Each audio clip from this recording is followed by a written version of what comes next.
বাতাসে ঝড়ের ইঙ্গিত, দিল্লির আকাশ ছেয়ে গেছে ঘন কালো মেঘে। সেই সাথে প্রধানমন্ত্রী নরেন্দ্র মোদীকেও গ্রাস করেছে হতাশার কালো অন্ধকার। তিনি ভাবছেন, এত সতর্ক থাকার পরেও কেন চারদিক থেকে কেবল ধাক্কাই খাচ্ছেন? কেনই বা অনুকূলে রাখতে পারছেন না পরিস্থিতিকে? এমন সময় মোদীর কপালে আরও এক চিন্তার ভাঁজ জুড়ে দিল বাংলাদেশের সাথে পাকিস্তানের এক পরিকল্পনা।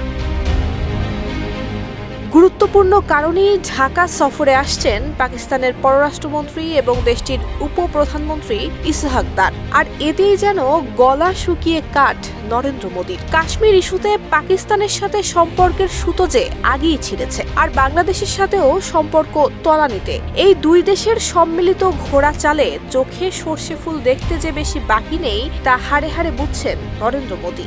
এরপর মরার উপর খাড়ার ঘা হয়ে যে কোনো সময় আসতে পারে জাত শত্রু চীন।